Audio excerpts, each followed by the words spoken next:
Selamat datang kembali. Oke, kali ini kita langsung bahas ya, bab 34. Dari The Road Less Stupid-nya Kit J. Cunningham. Judulnya, Jika Anda Ingin Berkembang. Ini kan buku bisnis ya, yang ngajak kita mikir kritis biar nggak jatuh ke lubang yang sama gitu. Nah, misi kita sekarang nih cukup spesifik. Kenapa sih pelanggan ideal kita yang udah tahu kita, mungkin butuh banget produk kita, tapi kok ya nggak jadi beli?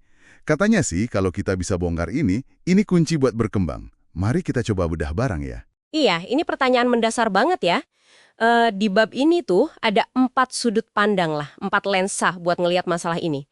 Kita mulai dari yang pertama dulu ya, yaitu risiko. Risiko gitu. Apa sih yang bikin calon pelanggan itu agak was-was atau ragu buat milih kita? Risiko ya, maksudnya ketakutan mereka gitu. Mungkin takut repot kalau pindah dari yang lama, atau jangan-jangan hasilnya nggak sesuai janji. Gitu kali ya? Bisa jadi, bisa jadi. Seringnya gitu. Kuncinya itu kita mesti lihat dari kacamata mereka, bukan kacamata kita. Resiko apa yang mereka pikirin, entah itu beneran ada atau cuma di kepala mereka aja.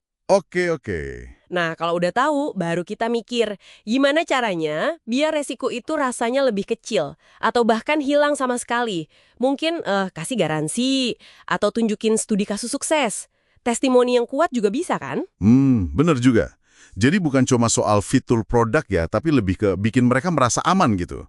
Nah, kalau hambatannya itu lebih ke prosesnya, yang bikin ribet. Ini masuk ke lensa kedua ya, gesekan atau friction. Tepat sekali, gesekan.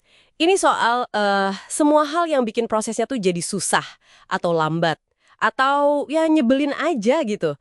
Kayak misalnya isi formulir online panjang banget, atau websitenya susah dipakai, navigasinya bikin bingung, atau CS-nya lama banget balesnya. Ah, iya ya. Pernah kan mau beli sesuatu, nggak jadi gara-gara prosesnya ribet banget. Nah itu gesekan namanya. Wah, sering itu. Jadi tantangannya gimana bikin prosesnya itu simple banget, mulus, sampai pelanggan mikir, wah aneh juga kalau milih yang lebih susah di tempat lain. Terus gimana cara paling efektif buat nemuin titik-titik gesekan ini di lapangan gitu? Ya, bisa macam-macam sih. Kita bisa amati langsung, minta feedback pelanggan, atau coba deh petakan sendiri alur customer journey-nya secara rinci. Nanti kelihatan tuh, di mana aja yang nyangkut. Nah, ini nyambung ke pertanyaan selanjutnya nih. Anggaplah resiko udah kecil, prosesnya udah mulus.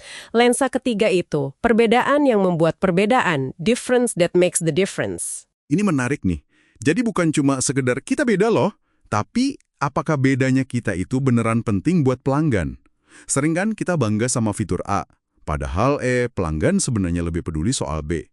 Gimana cara nguji ini ya, biar objektif gitu? Nah, ini pertanyaan krusial banget. Kita harus jujur nih sama diri sendiri.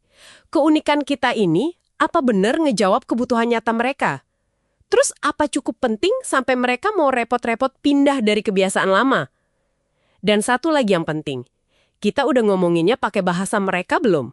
Jangan-jangan kita pakai istilah internal mulu yang mereka nggak ngerti. Betul, betul. Perbedaan yang nggak dipahami atau nggak dianggap penting ya, percuma aja gitu. Oke, oke. Jadi uniknya harus relevan, terus cara nyampainya juga pas. Ini ngalir nih ke lensa terakhir, yang keempat ya. Proposisi sukses. Success proposition. Wah, ini kedengarannya lebih dalam dari sekedar nilai atau value biasa ya. Betul sekali. Penulisnya kan bilang gini, value delivered but not perceived is of no value. Nilai yang kita kasih tapi nggak dirasa atau nggak dihargai sama pelanggan, itu ya nggak ada nilainya. Jadi fokusnya geser nih, bukan lagi proposisi nilai apa yang kita tawarkan, tapi jadi proposisi sukses. Maksudnya, apa sih arti sukses buat pelanggan kita, dan gimana penawaran kita itu bantu mereka nyampe ke sana, ke sukses versi mereka itu. Oh, jadi kita harus paham banget sukses versi pelanggan itu definisinya apa ya? Khususnya yang terkait sama produk atau layanan kita. Mungkin bukan cuma produknya jalan, tapi apa itu bikin hidup mereka jadi lebih gampang, ngirit waktu, atau malah naikin gengsi mungkin. Gimana cara terbaik buat gali definisi sukses mereka ini? Kuncinya ya di mendengarkan. Aktif banget dengerinnya. Tanya langsung ke mereka, perhatiin keluhan-keluhan kecil, keinginan yang mungkin nggak mereka bilang langsung. Amati juga cara mereka pakai produk kita. Tujuannya itu, kayak kata penulisnya, bikin mereka mikir, wah gila sih kalau gue nggak pakai produk layanan ini. Karena kita tuh kelihatan paham banget dan fokus banget sama kesuksesan mereka. Gitu. Menarik ya. Dan keempatnya ini saling terkait berarti ya? Iya banget. Risiko bisa aja muncul kalau proposisi suksesnya nggak jelas. Terus gesekan bisa bikin orang malas beli meskipun sebenarnya produk kita beda dan bagus. Semuanya nyambung. Oke, jadi kalau mau ditarik kesimpulan nih, biar bisa berkembang, kita kayaknya perlu berhenti sejenak deh dari cuma mikirin cara jualan.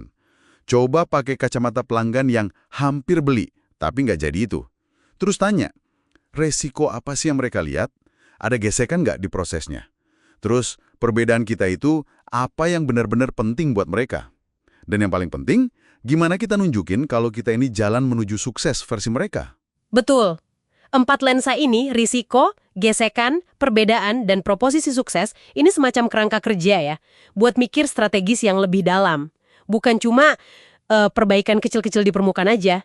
Ini bantu kita gali akar masalahnya. Kenapa kok potensi penjualan itu nggak jadi kenyataan? Nah, sebagai penutup nih, ada pertanyaan buat Anda yang dengerin. Renungkan. Dari 4 area tadi ya, risiko, gesekan, perbedaan, sama proposisi sukses, kira-kira mana nih yang paling terasa kena atau paling relevan buat kondisi bisnis Anda saat ini? Dan coba pikirin, satu langkah kecil aja, apa yang bisa Anda lakukan minggu ini buat mulai memahami area itu lebih dalam lagi? Tentunya dari sudut pandang pelanggan Anda ya.